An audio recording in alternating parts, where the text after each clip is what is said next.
being cold outside. For those that don't know, I'm Janet Pounder. I'm the convener. Whoa, we got some feedback. I'm the convener of the speakers group for the Grey Highlands PROBUS Club. As many of you know, for 7 years, Jeanette Jameson was making baking for us and providing us with coffee and tea, and decaf and water.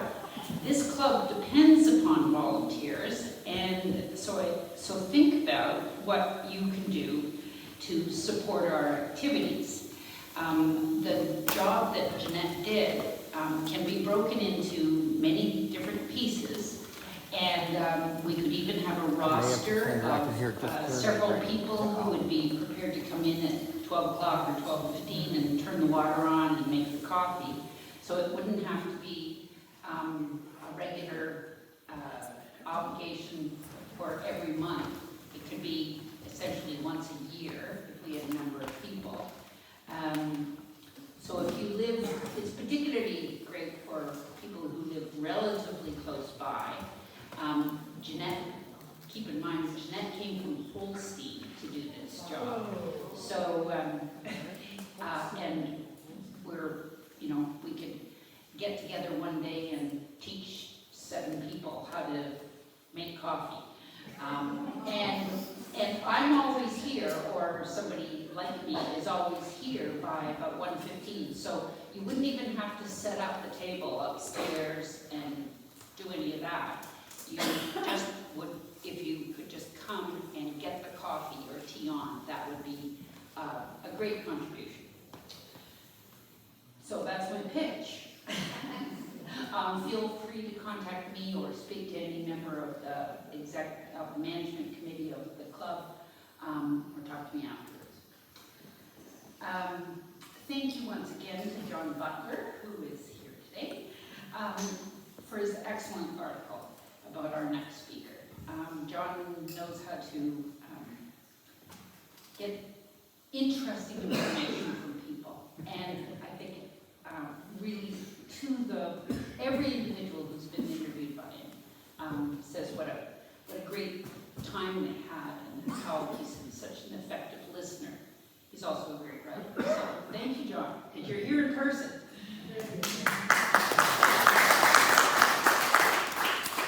Thank you also to Ray McDonald and to the Kimberley Community Association. We get this facility for free because of our association with the Kimberley Community Association. So that's an added bonus. And Maggie Murakami, who has been coming to do the videotaping and set up the projector from the Grey Highlands Public Library, she will continue to do the poster creation, which she does a great job. But today I can introduce you to Angela Mason, who is a recent member of the Grey Highlands Public Library, and her position is coordinator of programming and outreach. So, and you can find her typically at the Flesherton Library, and so if any other community group wants to partner with the library, speak to Angela. The other thing is Angela is taping this, and with your consent, which I forgot to seek, or maybe I did, but it was a while ago,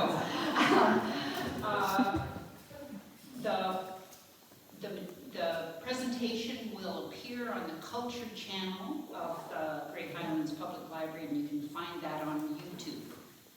And so please tell your friends who couldn't come today that that's how they can see it. Now, I'm pleased to introduce our distinguished speaker, Susan Swan. It's not every day that we have someone who has been awarded the Order of Canada. And so when I say distinguished, I mean that sincerely. Susan received the Order of Canada in what was awarded in May of 2023, but not actually invested until September 2025, and that could be a COVID thing. It was COVID, okay. So, this is what the Governor General's press had to say. Professor Emerita at York University, Susan Swan has made an indelible mark on Canadian literature.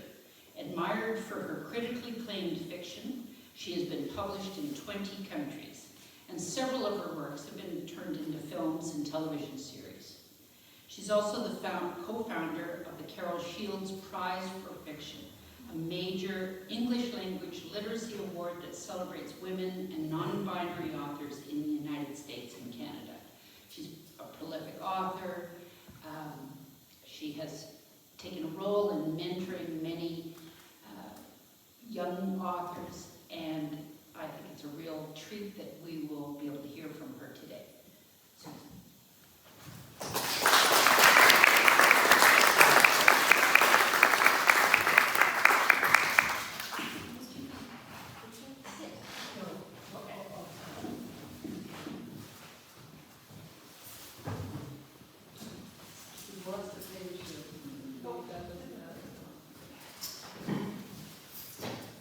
Hello. Let's see if the mic works for me now. This is what I go through. Is it working? Yes. Yeah. Maybe a little higher, sure. Why not?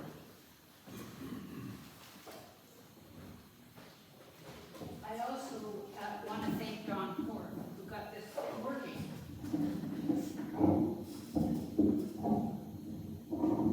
Oh, that's wonderful. That's terrific. Thank you.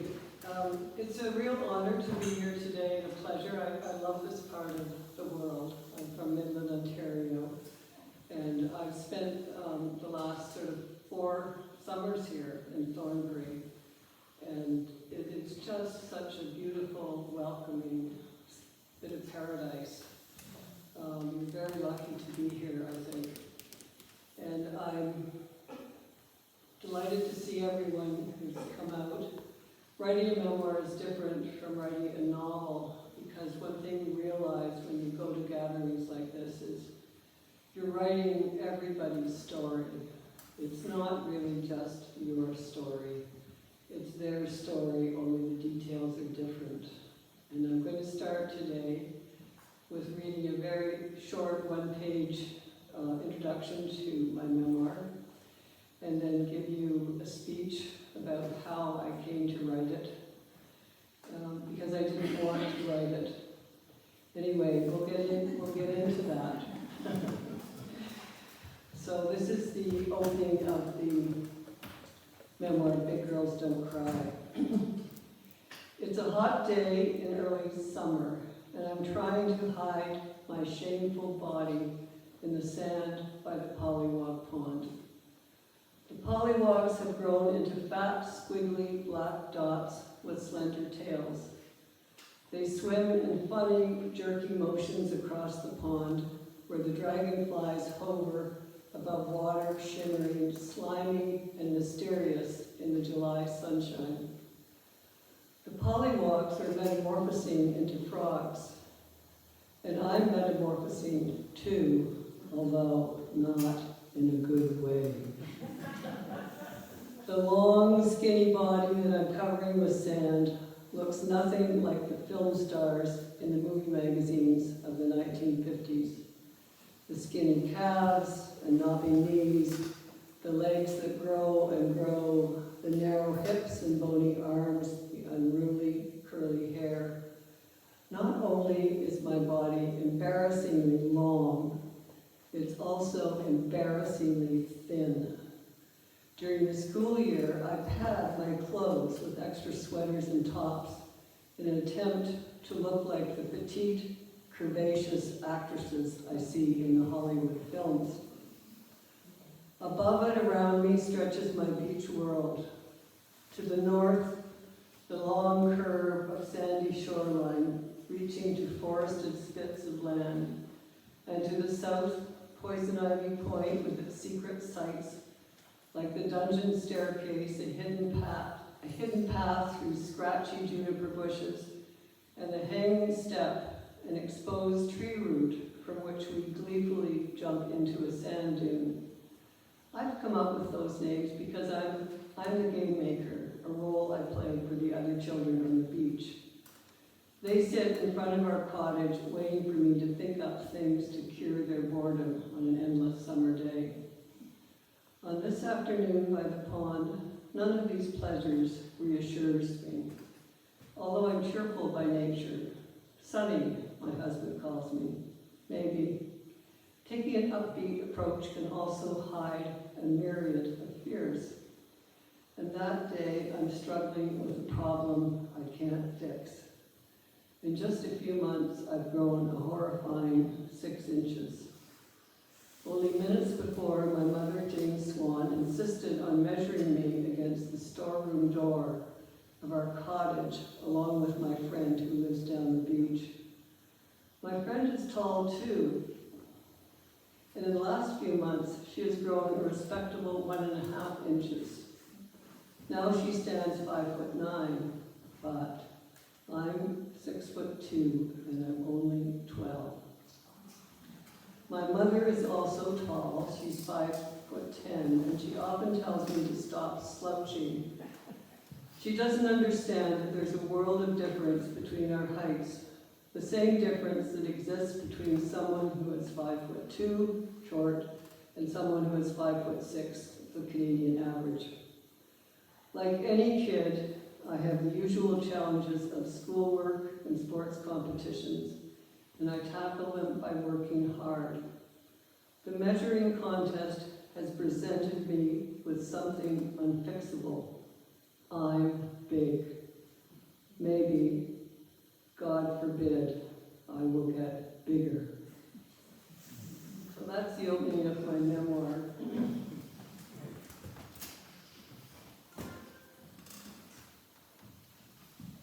Is that a noise I should pay attention to? Just checking. I'm going to start with a confession. I didn't want to write my memoir. In fact, it was the very last thing I wanted to do. I was 6'2" in the 1950s, a conservative era when girls were supposed to be petite. Those of you who are in the audience, who are from my generation, I see a lot of you here, may remember the song, 5'2", Eyes of Blue. Has anybody seen my gal? It was a signal tune of the era. It was sung by Dean Martin in praise of the short, curvaceous Hollywood actresses like Gidget and Sandra Dee, who looked nothing like the tall, gawky teenage girls like me. Most of us have suffered some humiliations as teenagers.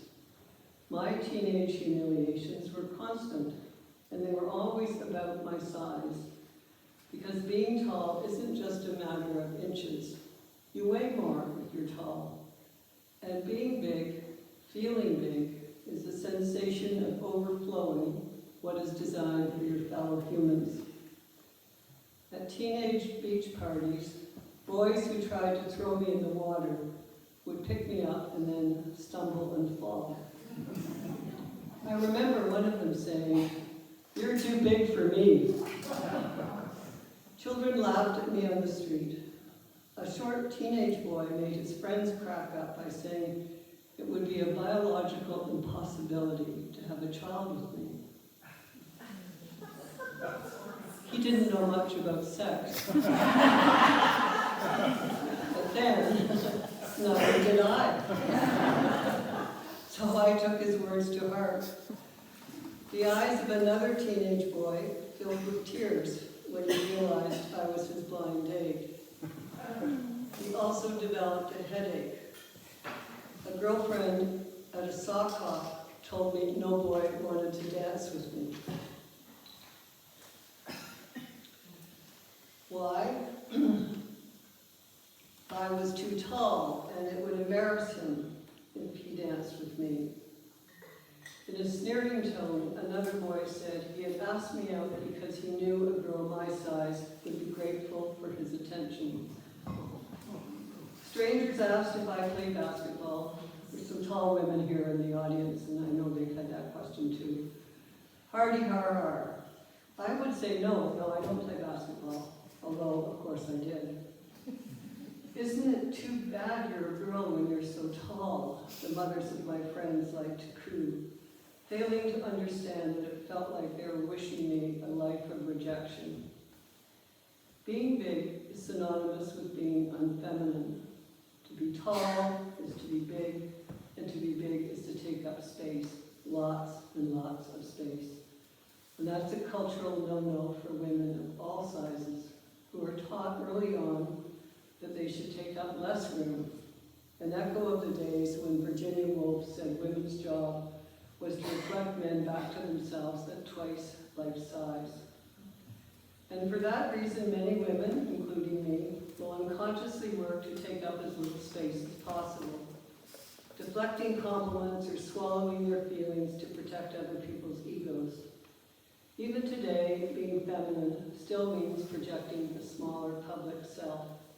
And women who do assert themselves are often told they're too bossy, too dominant, too loud, and that they need to talk in a soft-spoken voice. Instead, we should all be encouraged to speak up, assert more, be bolder, and more authoritative, and take up space, even if the cultural ideal is the shape of a girl's slender, unformed body. Anyway, I could go on and on about the difficult experiences I had being big. So why would I want to write about my size when it evoked the memories of painful experiences I desperately wanted to forget? That's why it didn't occur to me to write about my height, not until my friend Margaret Atwood suggested I do it. In 2018, I've been working on a non-fiction book called Letters to a Young Feminist, in which I was trying to give advice to younger feminists based on my experience as a feminist in the 1970s. Nobody likes advice unless they ask for it, Margaret told me blithely. Why don't you write about being tall? You must be joking. No, she replied. She found it interesting. She was 5'4", and she wondered if she had been taller, would she feel less need to keep looking over her shoulder to see if someone was trying to take advantage of her. Yeah, she's traditionally quite combative, and that sort of explained a lot to me, actually, with that comment. Anyway, the notion of writing about my size filled me with dread, although I didn't say so directly to her. I told her it was a really goofy idea. However, her idea began to percolate with me, as it often does with writers. And one evening, when I was sitting on my sofa at home, it suddenly struck me that my life had followed the same pattern as the life of Nova Scotia giantess Anna Swan, who exhibited with P.T. Barnum. Has anyone heard of her? No. So let me tell you about Anna Swan. She was my childhood boogie woman. I first heard about her when I was 14, and the boy who became my first husband told me about a magazine article on Anna, who lived from 1846 to 1888. Maybe you'll join the circus too, he joked, before suggesting I get 4 inches cut off my thigh bones so I wouldn't be a freak like her. I know, when I married him later. But it didn't last long. His remark terrified me, even though she was 7'6" and weighed 418 pounds, and her family was not related to mine. Nor did I suffer from a pituitary tumor, which is what had caused her extraordinary height. But from that day on, I prayed no one would find out about Anna Swan. Just the thought of growing up to be a giantess filled me with terror. Before my ex-husband, introduced me to Anna, I did have some unsettling knowledge of giants. I grew up in Midland, Ontario, and in his medical library, my country doctor father kept the usual tomes, such as Grey Highlands, first published in 1858, and scores of other scholarly books. The texts were a premonition of things to come. One afternoon, I snuck into the library and flipped through my father's medical text. Any bottled water or anything like this?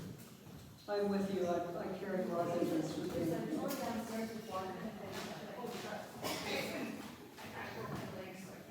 Oh, no. Nor should you. No, don't worry about it. My throat gets very dry also. So I snuck into the library and flipped through my father's medical text. I never told anyone how horrifying I found the experience. The photos felt gothic and unsettling to my kids' eyes. It was a window into a part of being human that I preferred not to know about. In those medical texts, I saw graphic pictures of humans with genetic defects, like a cleft palate and elephantitis, with its abnormal swelling of arms and legs. And then there was the most frightening deformity for me, who was already getting tall, the deformity of giantism, which is the medical term for extreme height caused by a pituitary gland tumor that produces too much growth hormones. In some cases, this defect leads to the condition known as acromegaly, a widening of the giant's bones, which made the faces of some of the giants in the textbooks appear misshapen. Anna didn't have this condition, so her face didn't look odd or misshapen. She was considered pretty, and she was known to be interested in books and ideas, although she grew up as a giantess in poor Proctor's shack in Nova Scotia. This detail always gets to me. And she had to sit on the floor during meals in order for her head to be level with her brothers and sisters. Barnum's photographs show her standing with a woman of normal height who came up to her hip bone. In the 1860s, during her talks at his American Museum in New York, she would measure her waist circumference for the audience and then pass the tape to the normal woman to use. It went around the normal-sized woman's waist 3 times. What if my family really was related to her, I thought, as a kid? What if I grew another 8 inches? Was that what my adult life had in store? Later on, when I was an adult and started writing fiction, Anna's name floated up to me in a dream. And I wrote a short story about a giantess living in Castle Loma, a 19th century castle built by a wealthy Toronto businessman. I soon realized that a short story wouldn't give me enough space to say all the things I wanted to say about tall women, and I decided to write my first novel about her life. I researched her background and visited the places where she had performed the giantess, including interviewing her descendants, who were all very, very short. And I found out everything I could about her history. Her family reluctantly let her leave Nova Scotia for New York because Barnum was paying her the incredible sum of $1,000 a month to exhibit at his museum. However, later there were 2 fires in the museum, which were probably set by Barnum to get insurance. In one of the fires, this is true, she had to be lowered from the 2nd floor by a derrick. Exhausted by her life with Barnum, she went to England on a cruise ship where she met the Kentucky giant. They fell in love and married. He was 4 inches shorter than she was and reputedly very much in love with her. They met Queen Victoria, who gave them 2 gold watches, 2 giant gold watches for wedding presents. And in a London hospital, they had their first child, a stillborn baby giant girl. Later, they retired to a giant farmhouse they built in Seville, Ohio, where they raised shorthorn cattle and had a 2nd child. That baby died after 2 days because the country doctor didn't have the equipment to deal with the giant birth, and his abdominal muscles had collapsed during childbirth, making it difficult for her to be in labor. She died a few years later at the age of 42. You can still find her monument in the Seville Cemetery. I'm telling you all this because as I was writing my first novel, I realized that Anna's life had been a search for a home where she fit. She never found it. In rural Nova Scotia, she'd been seen as a freak. And in New York with Barnum, she had been a show business commodity. In England, she was seen as a colonial oddity. And in Ohio, the rural community saw Anna and her husband as rich show business people. To sum up, she was always an outsider wherever she went, with the added humiliation that she hadn't been able to give birth to a child that lived like other women did. So that evening, sitting on my sofa and thinking about what Margaret Atwood suggested, I realized that just like Anna's life, my life had also been the search for the place where I fit. It was as if I'd been cursed with too many inches by a troll in a fairy tale, and I had to find a way to break the curse. And so, just like Anna, I traveled to different countries looking for the answer.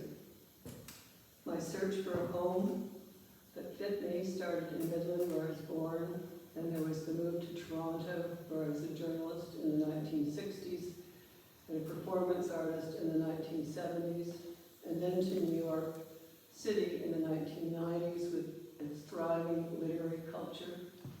And my search ends in Greece, a culture that doesn't expect humans to be physically perfect, which is the message young people, particularly young women, often receive today on social media. And this search brings me to boxes because my memoir is a story of not fitting the boxes that we place ourselves in and the boxes our society places us in, often with the best of intentions. These boxes are social, political, cultural, or psychological constructions, and they are everywhere we look, often limiting our ability to be our best selves. Every person needs a framework in order to grow, but why should we be forced into boxes that keep us from developing our abilities? Isn't becoming an adult about finding out who we want to be as we live and breathe in the real dimensions of time and space? Our first boxes are made by other people, like the crib we're put in when we're babies. More boxes follow, school classrooms, the box of parental expectations, and later, sometimes, our jobs and our marriages. We deal with boxes all our lives, so everybody has boxes. And the smaller bedroom box is one of my early ones. As a girl, I was given the smallest bedroom in our Midland house. My brother John, who is now 6'7", was 2 years younger, and he was given the larger bedroom. He was smaller then. I prided myself on accepting a smaller bedroom without complaining. And when years later, my mother thought it was my turn and offered me the big bedroom, I was too proud to accept. Instead, I humbly declined and said, "Oh, I like my small bedroom. It's got a better view and a nicer bed, and besides, it's mine." That's what I told my mother. Then, years and years later, in a country house, not far from here, I rented with my brother and my husband. I remember thinking, it's time for me to have the big bedroom now. It only took me 78 years to feel comfortable saying that to myself. Because, of course, it took me years to understand the way my size was shaping my life. And again, writing the memoir made me realize our personal lives resemble novels. They follow themes that lead us in certain directions, although we aren't always conscious of where we're going or what we're doing. So our story unfolds despite us, and often yields surprising and dramatic results. My story is no different, and I bet yours isn't either. I mean, I'm sure if I sat down with most of you and we talked about your life and how you could write a memoir about it, we would come up with some themes and a structure just like that, because that's why we read novels, really, I think, in memoirs, is to find our stories. As the philosopher Kierkegaard once famously said, Life must be lived forwards, but it can only be understood backwards. But the impact of my Amazonian height was as invisible to me as the rivers that run underground beneath cities, an unseen current pushing me towards choices that weren't always in my best interest. It was the silent engine that drove me forward, the same way it drove another 6'2" woman named Femi Smith to actually have her legs shortened by 4 inches by painful surgery and a year of hospital stays in therapy. I interviewed Femi Smith when I was a young reporter, and you can ask me about her story in the Q&A. Anyway, the discovery that my life resembled Anna's was a powerful insight. It gave me the structure for writing my memoir, and it helped me understand the lessons I learned in the different places I lived, because each country gave me a valuable way of coping with and accepting my size. That's why my memoir, Big Girls Don't Cry, shares the theme of travel you find in Anna's story. But you'll have to read my book to find out how my quest unfolds. However, unlike Anna's story, my story has a happier ending, since the obstacles I faced as a woman weren't as formidable as hers. Try as she might to be like other women, and she did try, nothing worked. Anna wore the latest fashions from the popular women's magazine, Goody's Lady Book, and that meant that her petticoats were a formidable danger. When she walked into a room, she could sweep men off their chairs. Maybe that's a good thing. By brushing them with her voluminous skirts, even sitting down to pray in her huge taffeta gowns, her ladylike clothes made her appearance look like a burlesque of traditional womanhood. In my novel, I have her say, I was born to be measured and I do not fit in anywhere.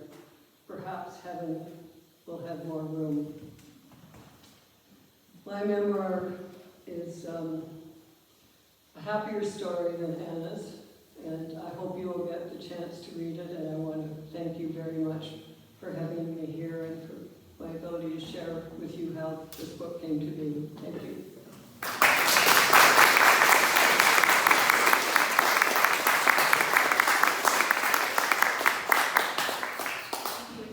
Now we'll, Susan said that she'd be very happy to take some questions. Yes? Tell us the story of Anna and the surgery and yes. That is quite a story, and I do get into it in the book quite a bit because it left an impression on me. I was writing for the Toronto Telegram then in the 1960s, and in 1968, the desk editor said to me, "We've got a great assignment for you." And I thought, oh my God. It was a wonderful newspaper, but it was a bit of a tabloid. And anyway, so they sent me out to interview Femi Smith, who was a Dutch immigrant. And she lived in Newmarket with her parents, and she was my age, and she had been my height of 6'2". And she had surgery 4 inches removed from her femurs so that she would be 5'10", which she considered a more respectable height. And when she saw me walk through the door, she took one look and she said, "Oh my God, you can have it too." And I was pretending I wasn't really tall, and I was sort of avoiding the trauma that I went through, I guess, as a teenager. I have someone here in the audience who remembers dancing with me when he said he was a shrimp. We might get him to say a few words, I don't know.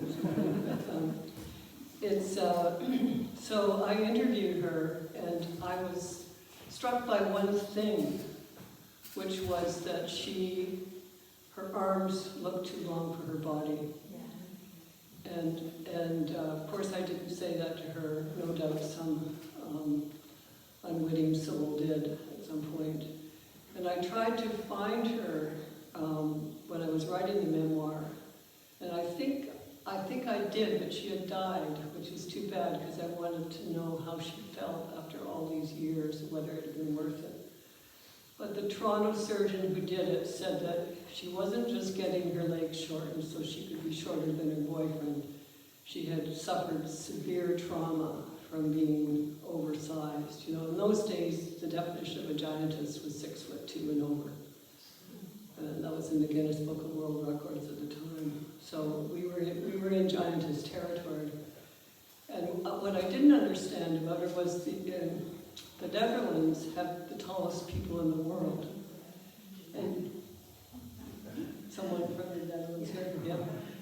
And I think that has something to do with their program in the schools where they give the babies milk. They make sure that every mother is taken care of. Their infant care is about the best in the world. And they started this program of milk in the schools after World War II. So why did she have this particular trauma in a country like that? But she did, and she wouldn't go shopping. She slept in a crib because she thought that if she stretched herself out, that she wouldn't, you know, legs at one end, feet at one end, and head at the other, that her body wouldn't be able to get any taller. But when I interviewed her, she was a very happy woman because her fairy tale, she had solved it for herself. So I assume that she, by and large, had a good life.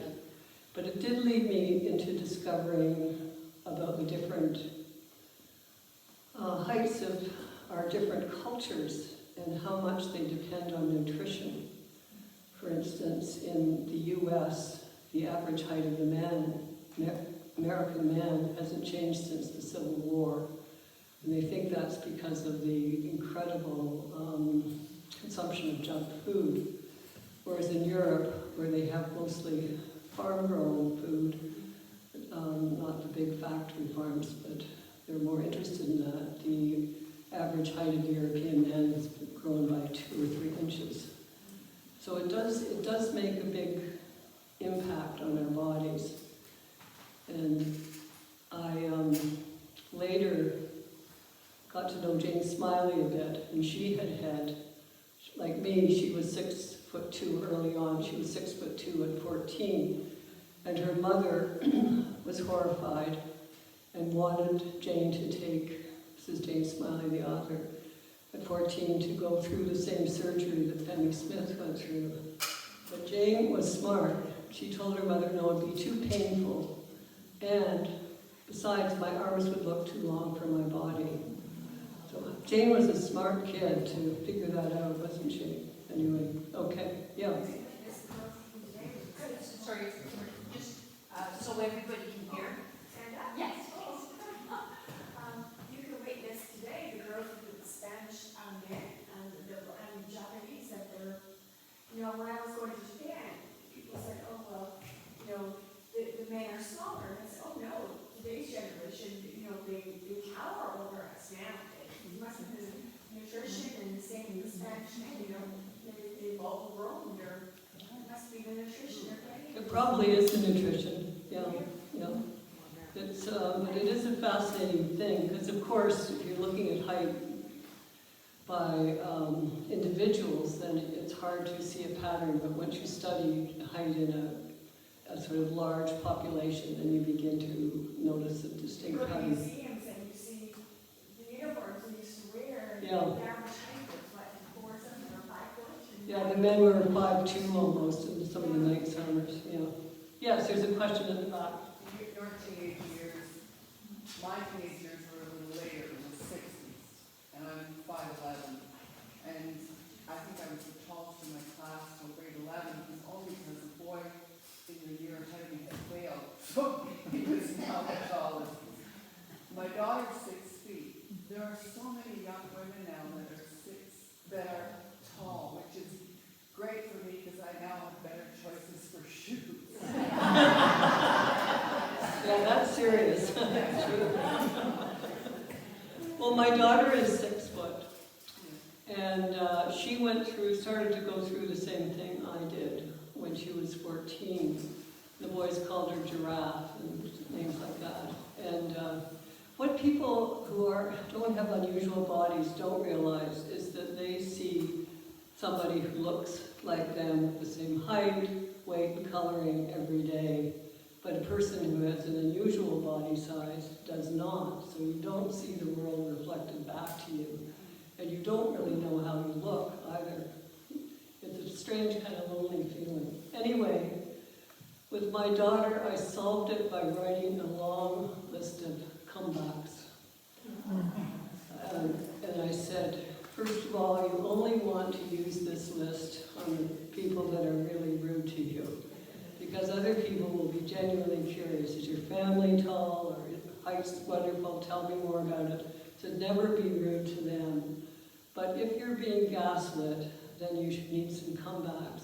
Things like, yeah, I'm over 6 feet, what's your problem? And that puts the shoe back on the other foot. And you know, how's the weather up there? That's a common one for tall people. Why don't you grow up and find out? No one gave me those comebacks when I was growing up. But honestly, when I gave her that list, she never complained about it again. That was the end of it. And my granddaughter is just 6 feet, and she hasn't grown since then, and I gave her the same comebacks, but she hasn't really used them, because there is a change. Tall women are somewhat more acceptable. And I did feel a stab of dread, though, when I was watching her grow. I thought, is she going to be like 6'5"? Because there's still, the line has moved. You know, it used to be when you were over 6 foot, you were a giantess. And I would say the line has moved now to 6'5", and it would still be hard for a woman that was 6'5". Maybe not quite as hard, but still hard, yeah. How did your parents treat you when you were tall as a young girl? Like, Yeah, I remember it's a good question. my parents were really supportive. They never made an issue about me being tall. But I remember my aunt saying, "Oh, you've got those football shoulders," you know. I've never heard that one. Football shoulders. That's good. I never got that from my parents. I always felt comfortable. That's really wonderful. Well, I think it caused them great anxiety. They took me to see an endocrinologist to see if my growth should be stopped. I didn't even realize that we were just going to see the doctor. I didn't realize what this was about. And the endocrinologist said, no, her growth cycle's pretty done. I don't think she's going to grow anymore. So, but I don't think my father, who was a doctor, would have probably allowed it anyway. But my mother felt badly, but what she did was sort of say, oh, it's not that important, you know, you look lovely. And I wish she had said, it's really hard and I'm going to give you some strategies for coping with it. But I come from a kind of close-knit, loving WASP family, and in those days the way they dealt with problems was to pretend they sort of didn't exist. So that ends up making you feel even lonelier. Yeah. Yeah, go ahead. Brian, what's behind you? I was intrigued by the fact that you gave your daughter some strategies. Yeah. And I think one thing, a takeaway from that is, as women, tall or short, my daughter's short, and she puts herself down because she's the shortest one at full count. Yeah. And I was the shortest until her. And so, Yeah. but she needed strategies to comment on that. And I think we're not good as women about deflecting or giving back as good as we get. And I think we do better at that. Margaret Atwood, She excels at that. you know, Don't mess with her. she's a role model even now. for She that. is. And sometimes, as we know, women who give it back are often defined as difficult. I'm happy to be defined as difficult because that means I'm standing up for myself. But I think Yeah, the world doesn't fall apart just because you stand up for And so yourself. I'm glad that you have done that for your daughter and she for your granddaughter. And I challenge us as grandmothers and mothers to do that, to give strategies rather than to say, oh, well, you're beautiful. My mother told me that all the time. Mhm. And it didn't help No, because nobody else seemed to think the same. that's right. And It's like, who are you kidding? exactly, exactly. Yeah. So, good point. Can I just say quickly about short women? They are the ones quite often now who might have leg lengthening surgery because they're told at work they feel they're treated like children. Now, this isn't every short woman, obviously, but the surgeries to lengthen or shorten are now focused on lengthening, and particularly the biggest customers are short men who are gaslit and called things like garden gnomes, which is really pretty horrible. Yeah.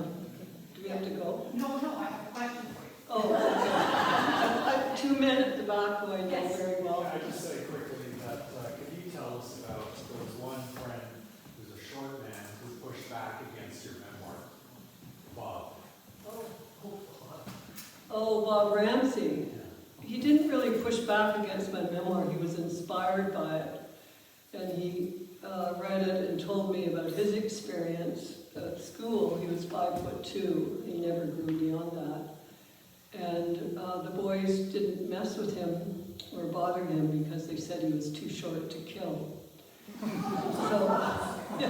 So he is writing his memoir now called, of course, Too Short to Kill. That's what he wanted me to say, right? Brian, you had a question? Oh. Yeah. Did you, I understand that you attended the Haverhill Collegiate all-girls school. Yeah. Did you find the environment there, an all-girls environment, substantially different? Or, and do you have any insight as to why it was different? Well, Are we inherently nice? Or are we so secure that we don't think we're all-girls? girls can be pretty mean. Girls can be pretty mean to each other Yeah.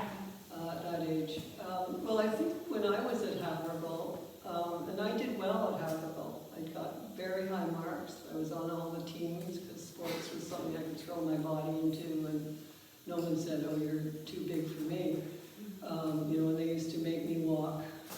I was a guard in the basketball team, and they used to make me walk up and down the court before the games with the other team to attend. But no girls at Haverhill then wanted to be my size. So I wasn't envied, really, I don't think. I was liked and appreciated, but yeah, and some of my friends then don't remember me being tall. So that's interesting too, So my follow-up with that. Yeah. Most people have some kind of defining characteristic that they're sensitive about. That's right, about their bodies. Yes, and it Yes. might not be as obvious. Yes, but- that's really true, I think. But there's that little gem of insecurity in everyone. Totally. You've had lots of time to think about it. How do we, as a society, how do we sort of demonstrate a greater tolerance for differences? I mean, this is just another example of othering people. That's And right. it's, whether it's physical characteristics or religion or Yeah. politics, I mean, No, we're very we're judgmental. distinguishing Mhm. ourselves rather than becoming members of a group. Well, I think telling our stories is the best way. A gay man talked to me about my book last week, and he said, your book is really about being othered, just what you're saying, because you were so tall. And he said gay men like him feel that they were othered growing up. And so the more we share our stories, the more we understand each other. But it's a challenge. It's a big challenge. Good question. Yeah. It's like the old saying, by writing your story and people reading it, it's walking someone else's shoes before you make any kind of judgment. That's absolutely You right. do that with stories coming out. Yeah, no, it's, you get another perspective, and that's very enriching and broadening, really. Do you want to talk about the experience, Tomas, of dancing with me?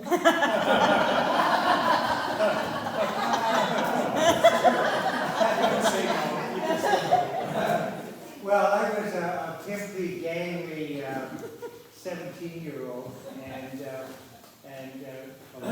we were living in Penetanguishene at the time. And Say where, though, that's so fascinating. I have no idea how I got to this Long Beach party, dance party. No recollection, but there I was. And I don't remember asking her to dance, but there we were dancing. And so I don't know how that happened. I don't know either, because no boy asked me to dance. Anyway, there was this very attractive, tall person. And I can remember as we were dancing, my face was immediately at boob level. which I had never been at in my life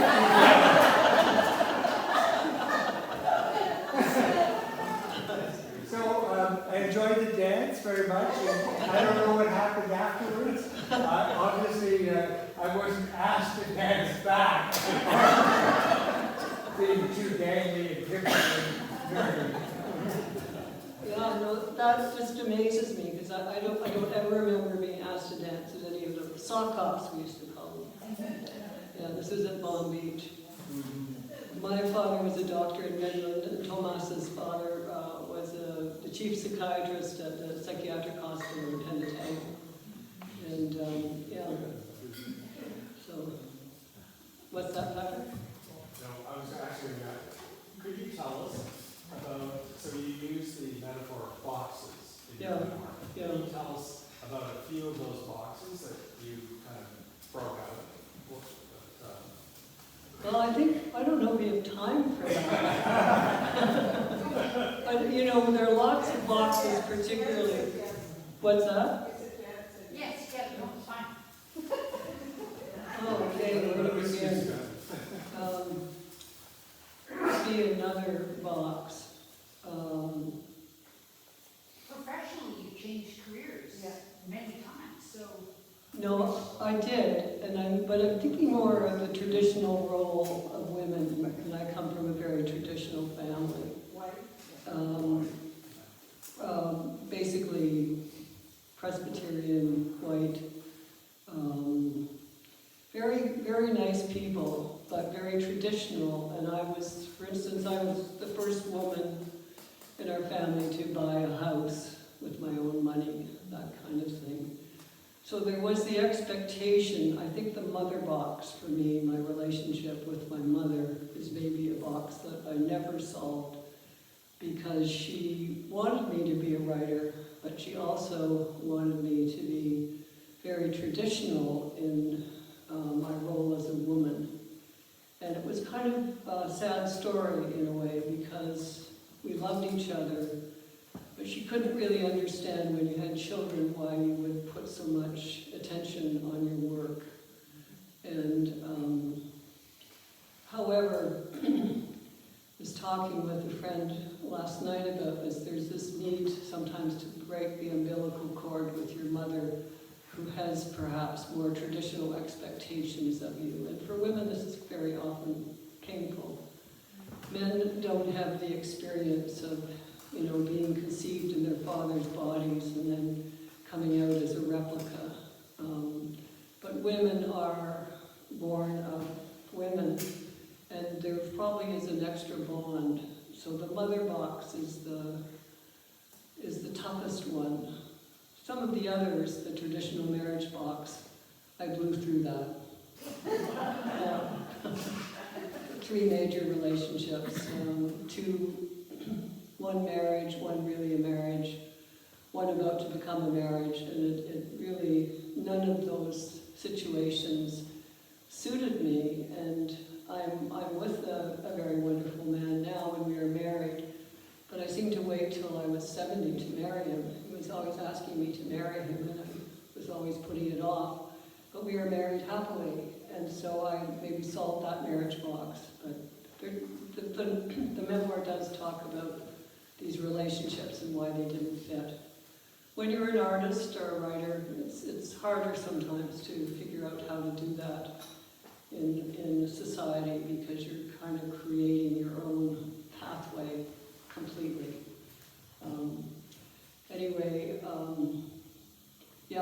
I don't want to get into the boxes too much more, because I'd rather that you read about them. And I wanted to say that the bookstore in Thornbury has more copies. I didn't bring very many copies today. I didn't know there would be so many of you. But they couldn't get their copies here, but they do have more copies of my memoir if you want them. Is there maybe a last question? Yeah. I'm curious, in your mind's eye as an author, what size are your characters? Yeah. That's a really good question. Well, I wrote about a giantess, as I told you, and most of the women have been tall. As my editor said to me once, your women are getting shorter and shorter in your novels. Does that mean you've accepted your height? And I think that's true, but the shortest character was Mouse Bradford in this novel called The Western Light, and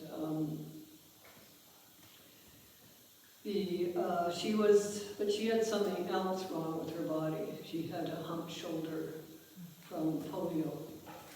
So that was her fixation. That's what made her feel othered, if you like. And she's probably my most famous literary character. The Wives of Bath was an international bestseller, and she was the heroine of that. And then I wrote a sequel, which is actually set in Midland, and has a lot to do with the psychiatric hospital there, because Mouse falls in love with one of the patients who murdered his wife and child and is trying to get her father's attention. I've always been interested, I guess, in women's, whatever it is that makes you feel othered physically. I'm very interested in that, because that's basically my story. Just one last question. Sure. As co-founder of the Carol Shields Prize, Yes. what was the impetus? What were the politics behind it? Who was your other co-founder? Okay. It's been immensely successful. Yes, no, it's the largest literary award in the world for women writers. And we started it because I had to be at a panel in Vancouver about women's writing. And the director wanted me to talk about all the progress women had made. And because we had Margaret Atwood and Alice Munro in writing. And Jane Urquhart said to me, you better check out the stats. I don't think it's quite what people think it is. So I did, and I found that, this is in 2013, that only a third of the literary prizes went to women authors. Only a third of the book coverage went to women authors in both Canada and the United States. So I said this at the panel, and afterwards, Janice Awardney, an editor at HarperCollins, said to me, I think we should start a prize for women's fiction. And I said, if you do, I'll help you. And that was a fateful comment on my part. So we quickly got the American women involved. I lived in the States, so I knew a number of them. Because their problem was our problem, and our problem was their problem. And people like Melinda French Gates supported, and it's become a very big deal. But it took a while, and it was to address that problem. And now, of course, more women writers have won literary prizes. Things are getting a lot better. I think studies show men are still paid more in their advances. and there's still discrepancies. Melinda Gates says we won't have gender parity until for another century and 13 years. So anyway, we're all working our way towards it, and that's a good thing. Well, I want to thank you so much.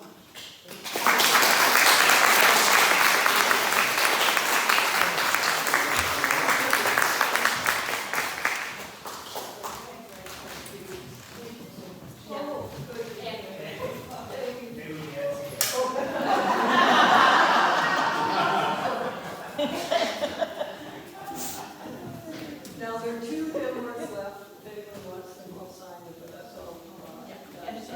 And the bookstore is Jessica's book. And,